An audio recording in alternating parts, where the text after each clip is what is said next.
Making headlines this hour, Chief of Defence Force Major General Ibrahim Hilmi says Coast Guard ship Imaduddin will showcase the capability and prestige of the Maldivian military at sea.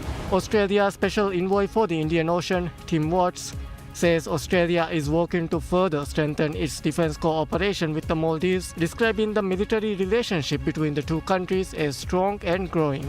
Minister of Foreign Affairs Irutisham Adam holds discussion with Australia's Special Envoy for the Indian Ocean, Tim Watts, on strengthening trade cooperation between the two countries.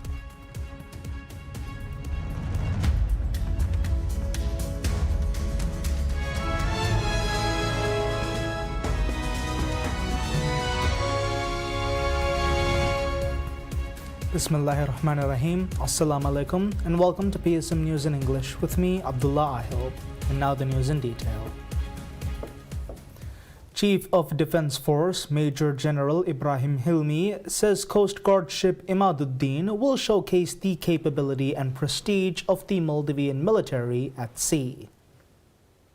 The remarks were made at the commissioning ceremony of the Coast Guard vessel donated by the Australian government. Major General Hilmi highlighted growing regional security challenges and said efforts are needed at national and international levels to protect the country's sovereignty and interests. He said the Coast Guard plays a key role in law enforcement, maritime safety, and security in Maldivian waters. The Chief of Defence Force said the new vessel will strengthen the military's ability to respond to threats and challenges at sea. He added that the vessel will represent Maldives during international visits and maritime engagements. Hilmi further said the government is working to strengthen national security capabilities across land, sea and air. He noted defence developments, including the acquisition of a modern Turkish naval vessel and the establishment of a special boat squadron for underwater and maritime operations as results of these efforts. He also said the government is working on providing V interceptor craft for coastal security before this year's Victory Day. The Coast Guard vessel was commissioned by President Dr. Mohamed Muiz at a ceremony held at the Maldives Ports Limited MPL Hurumale port. The vessel was donated by Australia under the Australian Defence Cooperation Programme as a symbol of the close relationship between the two countries. The ship was built by Austal Limited at the Henderson Shipyard in Perth, Australia. Before its arrival in the Maldives, MNDF Coast Guard personnel underwent specialized training and familiarization trials in Australia to operate the vessel. During the commissioning ceremony, the Maldivian national flag was raised at the front of the vessel and MNDF flag was raised at the rear. The commissioning pennant was also placed on the main halyard. The ceremony was attended by President Dr. Mohamed Muiz, Chief of Defence Force Major General Ibrahim Hilmi and Australian High Commissioner to the Maldives David Jessup. The donation forms part of President Muiz's efforts to strengthen MNDF's defence capabilities and expand Coast Guard capacity. Australia's Special Envoy for the Indian Ocean, Tim Watts, says Australia is working to further strengthen its defence cooperation with the Maldives, describing the military relationship between the two countries as strong and growing.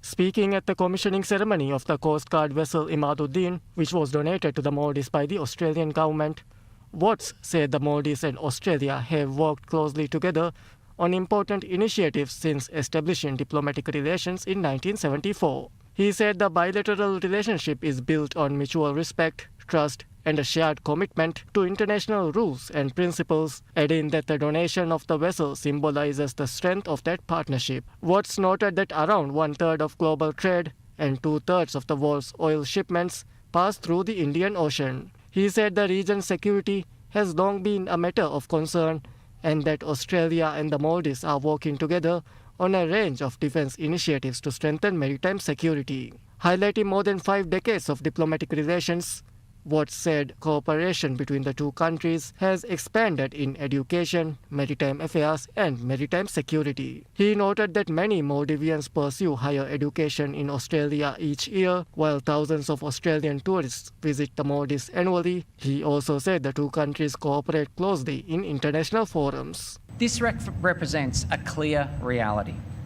Security in the Indian Ocean is a shared concern, one we are committed to addressing alongside our Maldivian partner.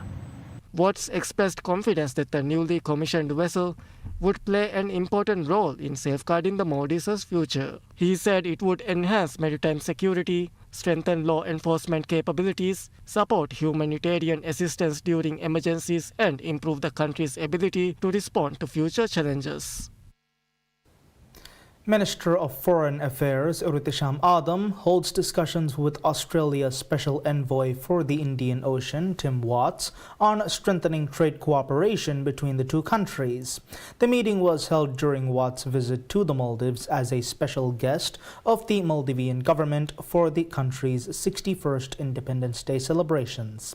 During the bilateral meetings, the two sides discussed ways to further enhance the long-standing partnership between the Maldives and Australia, including cooperation in maritime security, climate resilience, education, trade, and tourism. Foreign Minister Irutisham expressed appreciation for Australia's continued support and assistance to the Maldives, while reaffirming the commitment to further advance shared priorities and strengthen bilateral ties.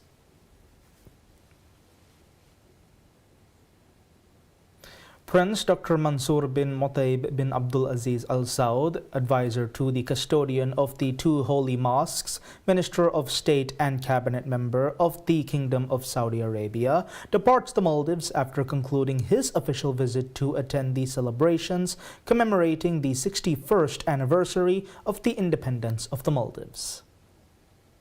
Prince Dr. Mansour attended the celebrations as the guest of honor on behalf of Prince Mohammed bin Salman bin Abdul Aziz Al Saud, Crown Prince and Prime Minister of the Kingdom of Saudi Arabia, at the invitation of President Dr. Mohammed Muiz. During this visit, Prince Dr. Mansour paid a courtesy call on President Dr. Muiz at the President's office, where they discussed further strengthening the long-standing bilateral and brotherly ties between the two nations. President Dr. Muiz also hosted a luncheon in honor of Dr. Mansour, reaffirmed the close friendship and strong bilateral relations between the Maldives and Saudi Arabia. The visit concluded with Prince Dr. Mansour attending the official Independence Day celebrations at Republic Square as the guest of honor. Prince Dr. Mansour was seen off at Welana International Airport by Irutisham Adam, Minister of Foreign Affairs, and Mohammad Nasir, Principal Secretary to the President on Foreign Relations. Bangladesh Foreign Minister Dr. Khalilur Rahman concludes his official visit to the Maldives since taking office, following his participation as a special guest at the country's 61st Independence Day celebrations. Minister Dr. Rahman departed the Maldives after a visit that highlighted efforts by both countries to strengthen diplomatic and economic ties. During his stay, he paid a courtesy call on President Dr. Mohammed Muiz and held talks with Foreign Minister Irutisham Adam. The discussions focused on expanding cooperation in areas including healthcare, agriculture, education, tourism, trade, investment, labor connectivity, and human resource development. The two foreign ministers also exchanged views on regional and international issues, reaffirming their commitment to working together in multilateral forums. Minister Dr. Rahman attended several events marking the Maldives' 61st Independence Day, including a diplomatic reception hosted by Foreign Minister Irutisham Adam and the Independence Day parade at Republic Square. In a symbolic gesture highlighting environmental cooperation, Dr. Rahman joined Foreign Minister Irutisham Adam and Environment Minister Ali Sharif in planting trees at Lonuziare Park as part of the Maldives' 5 million tree program. The ceremony reflected the shared commitment of both countries to climate action and environmental sustainability. The visit was Dr. Rahman's first official trip to the Maldives since assuming office on 17 February 2026 and was aimed at giving fresh momentum to bilateral relations between the two South Asian nations. He was seen off at Welana International Airport by Minister of State for Foreign Affairs Dr. Muhammad Fahmi Hassan and senior officials from the Maldivian Ministry of Foreign Affairs. A run is held on Monday as part of this year's Independence Day celebrations. The run, titled Minivan Run, was organized by the Ministry of Arts, Culture and Heritage and We Run Maldives. The 5-kilometer event, held in Hulumale Phase 2, drew a large turnout. Speaking at the event, Arts, Culture and Heritage Minister Hina Walid said the run aimed to promote unity and friendship among the public while providing an opportunity for people to spend time together in a positive environment. She said it also aims to encourage a healthy and active lifestyle. The minister also encouraged people who are unable to run to take part by walking, emphasizing that physical activity is beneficial for everyone. Participants from all age groups joined the event. Many participants said they enjoyed spending time with family and friends and welcomed organizing similar activities in future national celebrations. All participants received a special badge after completing the run. We Run Maldives said it plans to expand the run to other cities next year.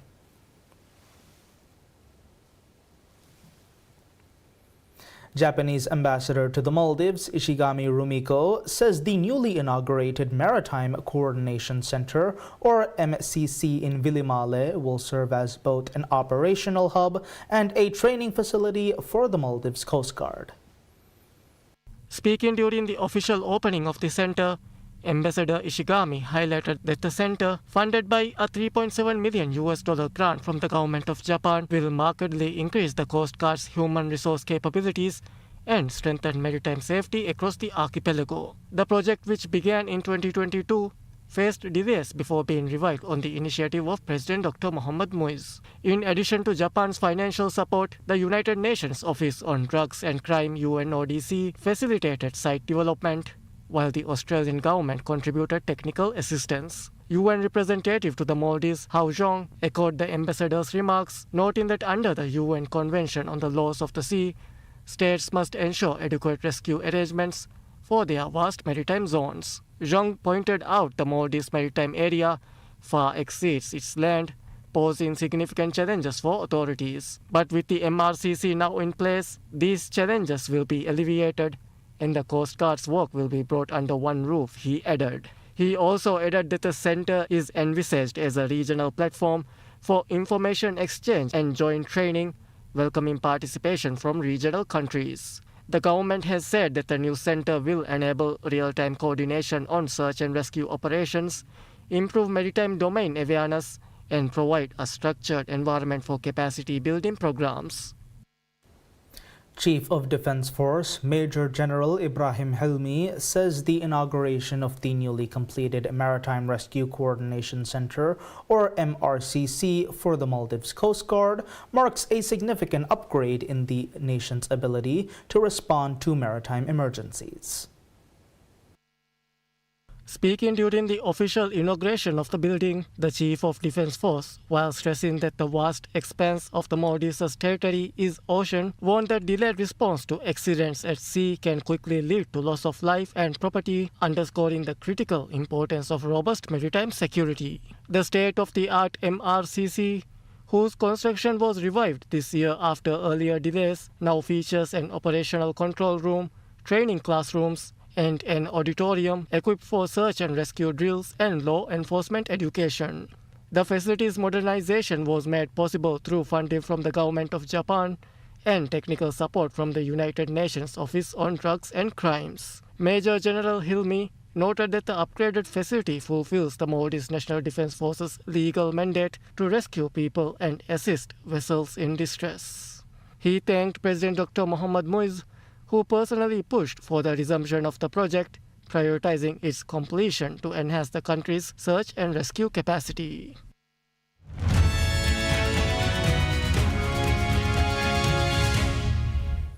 Insights into business, Shein swings to a $99 million net loss in the first quarter of this year. The draft Hong Kong listing prospectus of the online fast fashion retailer showed as its sales took a hit from the Trump administration's removal of the de minimis duty-free policy.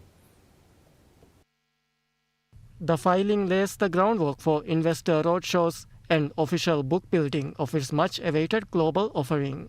The Singapore-headquartered company, which was founded in China, did not disclose the size of the Hong Kong share sale, the offer price, the listing timetable, or expected proceeds from the offering in the draft prospectus. Shein won approval from the China Securities Regulatory Commission (CSRC) for its Hong Kong listing on the July 10th, clearing the way for a listing after failed attempts in New York and London.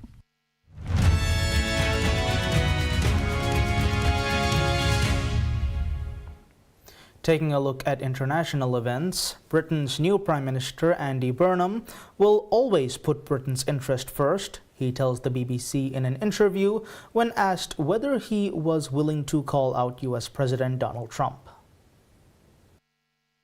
Burnham's predecessor, Keir Starmer, who announced he was stepping down last month, had a fraught relationship with Donald Trump due to differences over the US-Israeli war on Iran, technology, energy, and immigration. While Trump initially described Starmer's successor as extremely liberal, he said this week he had a very good conversation with Burnham, who became Britain's 7th Prime Minister in a decade. On Britain's national defense, Burnham said he was absolutely committed to what he promised to NATO partners. London has pledged to spend 3.5% of GDP on defense by 2035, in line with a new NATO target.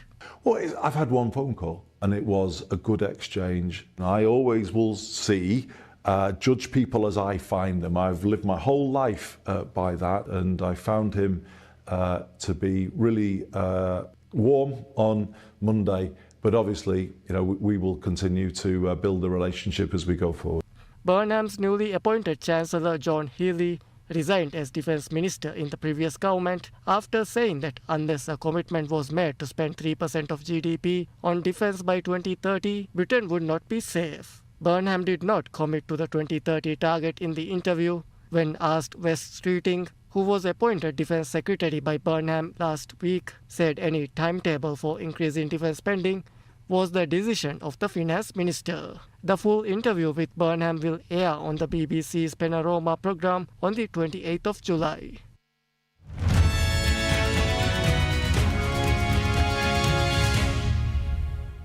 Moving on to sports, Lucas Herbert made a record-setting score to win the LIV Golf United Kingdom Championship. Entering the final round at 20 under with a 3-stroke lead over Brian DeChambeau, the Australian hauled 10 birdies for a final round 62 and a 30 under par 258 for the 4-day event. That gave him a 6-stroke victory over England's Tyrrell Hatton, who turned in at 63. DeChambeau closed with a 68 to finish 21 under par and in third place at JCB Golf and Country Club in Rochester, Staffordshire. Herbert's dominance this week, his 62 was preceded by rounds of 61, 66 and 69, led Rippers GC to a 52 under finish, 4 strokes ahead of Captain John Rahm's Legion 15. The 30 under finish by Herbert marked the lowest in LIV history. This was his second individual victory of the season after winning LIV Golf Virginia in May, and he also set the league record for most birdies in a tournament with 30. His combination of 32 birdies and eagles in a tournament also broke a LIV record.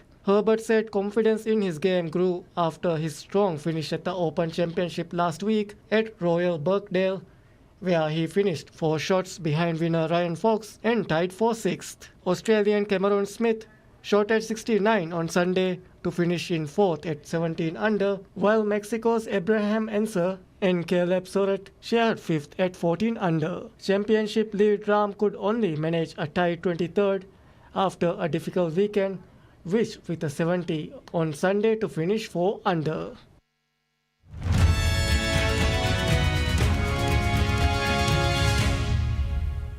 Concluding with news in lifestyle, more than 100 Alphorn players gathers high in the Swiss Alps for the International Alphorn Festival on the alpine pasture of Traquair in Nanda, where musicians from Switzerland and abroad performed unified ensemble pieces at 2,200 meters above sea level.